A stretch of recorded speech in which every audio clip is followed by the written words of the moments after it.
जब जब हिंदू बढ़ते हैं तब तक किस तरह से परिस्थिति बनती है, देश कटता है, हिंदू आस्था पर प्रहार होता है। ऐसे ही डासना मंदिर जो नवरात्रि में पूरी तरह से माता के रंग में रंगा हुआ होता था, भक्तों के लिए पैर रखने की जगह नहीं होती थी, लेकिन आज उसी मंदिर में सन्नाटा पसरा है और उसकी सिर्फ एक वजह है क्योंकि जिहादियों ने यहाँ पर बवाल काटा। अब पूरे मंदिर परिसर को छावनी में तब्दील किया गया है, लेकिन वही डासना मंदिर क्यों खास है, क्या विशेषता है, हम आज आपको ये भी बताने की कोशिश करेंगे। नवरात्रि के 9 दिन डासना मंदिर में अखंड यज्ञ किया जाता है। इस यज्ञ में दूर दूर से भक्त आते हैं क्योंकि इस मंदिर में होने वाले अखंड यज्ञ से हजारों लाखों बीमारियों का नाश होता है। हम आपको इस मंदिर के बारे में कुछ जानकारियां बता रहे हैं। डासना मंदिर का महत्व और मान्यता, इसके पीछे भी बड़ी बातें हैं। दरअसल नवरात्रि के पर्व पर यहाँ पर महाउत्सव जैसा आयोजन होता है। कई दिनों पहले शुरू हो जाती है इस महाउत्सव की तैयारी। इसके अलावा जब तैयारी शुरू हो जाती है तो रौनक भी देखने को मिलती है। विशाल मेले का यहाँ पर आयोजन किया जाता है। जिले के प्रमुख मंदिरों को भी यहाँ पर सजाया जाता है। बाजार में हजारों पूजा की दुकानें लगती हैं। प्रमुख मंदिरों की खूबसूरती उसका आकर्षण देखते ही बनता है। नवरात्रि के दौरान मां दुर्गा के दर्शन के लिए यहाँ पर हजारों की संख्या में भीड़ उमड़ती है। मंदिर में नवरात्रि के दौरान 9 दिन तक अखंड हवन किया जाता है, जिसमें देश के विभिन्न साधु संतों से लेकर आम लोग भी हिस्सा लेते हैं। अखंड हवन माता बगलामुखी के जाप और मंत्रों के साथ किया जाता है। यह अपने आप में बड़ा ही महत्वपूर्ण है। हवन में बैठने वाले श्रद्धालु को बीमारियों से मुक्ति मिलती है। 9 दिन 24 घंटे यहाँ पर अखंड हवन चलता है।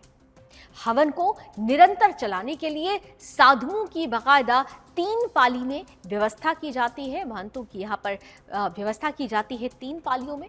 प्रत्येक दिन हवन के बाद शाम को प्रसाद वितरण किया जाता है। इस हवन के दौरान शेर की समाधि का भी राज है। अब शेर की समाधि यानी एक शेर की मूर्ति यहाँ उपस्थित है, उसी शेर की मूर्ति के नीचे शेर की समाधि भी है। इसके पीछे भी एक मान्यता है, एक कहानी है। ऐसा कहा जाता है कि जब यहाँ जंगल हुआ करता था तब यहाँ माता की प्रतिमा के आगे प्रतिदिन एक शेर नतमस्तक हुआ करता था। एक दिन पूजा के दौरान ही शेर के प्राण निकल गए और तब यहाँ मौजूद गांव वासियों ने इस शेर की समाधि को वहीं समाधि स्थल के रूप में बना दिया। नवरात्रि में सिर्फ डासना मंदिर ही ऐसा है जहां ऐसा हवन किया जाता है, जहां पर 24 घंटे हवन चलता है, जिसमें कई क्विंटल हवन सामग्री की खपत भी होती है।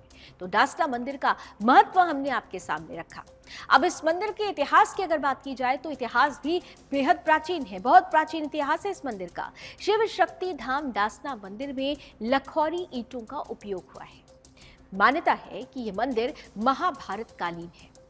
अज्ञातवास के दौरान पांडवों ने इसी मंदिर में शरण ली थी और यह भी कहा जाता है कि मुगल काल में ही मंदिर को क्षतिग्रस्त भी कर दिया गया था। जैसा कि हर मंदिर पर मुगलों की नजर थी, इस मंदिर को भी मुगलों द्वारा क्षतिग्रस्त किया गया था। मंदिर के तत्कालीन महंत ने मुगलों से छिपाकर मंदिर में लगी देवी देवताओं को तालाब में छिपा दिया। करीब 200 सालों के बाद मंदिर के तत्कालीन महंत के सपने में देवी ने दर्शन दिए। देवी ने महंत से मूर्ति के तालाब में छिपे होने की बात कही। उन्होंने तालाब में खुदाई कराकर मूर्ति को निकलवाया और फिर से मंदिर की स्थापना की गई। अब इसी के साथ साथ मंदिर की विशेषता क्या है, यह भी आपको बताते चलते हैं। देवी के काली स्वरूप की यहाँ पर स्थापना हुई है, जिसमें मूर्ति में जीभ बाहर नहीं निकली हुई है। हम जब काली माता का स्वरूप देखते हैं तो जीभ बाहर निकली होती है, लेकिन यहाँ पर इस स्वरूप में ऐसा नहीं है। यहाँ कमल के फूल पर माता खड़ी हुई है। मूर्ति कसौती के पत्थर की बनी है। इस धातु की कीमत करोड़ों में होती है। देवी के स्वरूप और धातु की मूर्ति विश्व में केवल 4 जगहों पर है, जो डासना, हिंगलाज जो अब पाकिस्तान में है, कोलकाता और गुवाहाटी। धाम में स्थापित शिवलिंग के ऊपर कितनी बार लेंटर डालने कर छत बनाने का प्रयास किया गया, लेकिन आज तक उसके ऊपर छत टिकी नहीं है। लेंटर रात को या फिर अगले दिन ही गिर जाता है, उसमें दरारें पड़ जाती है। मंदिर में शिवलिंग और देवी के दर्शन से भक्तों की हर मनोकामना पूर्ण होती है। ये भी इस मंदिर की मान्यता से जुड़ा हुआ है। तो मंदिर से जुड़ी हुई विशेष बातें हमने आपके सामने रखी। अब आइए, जनमत में जुड़ने का वक्त आ गया है। हमने इससे जुड़ा हुआ प्रश्न आपसे पूछा था। प्रश्न हमने आपके सामने रखा था कि हिंदुओं को क्या अब अपनी एकता दिखाने का वक्त आ गया है? तो आप में से 97% लोग ये कह रहे हैं कि बिल्कुल हिंदुओं को अब अपनी एकता दिखानी होगी। हालांकि 3% लोग इससे सहमत नजर नहीं आते।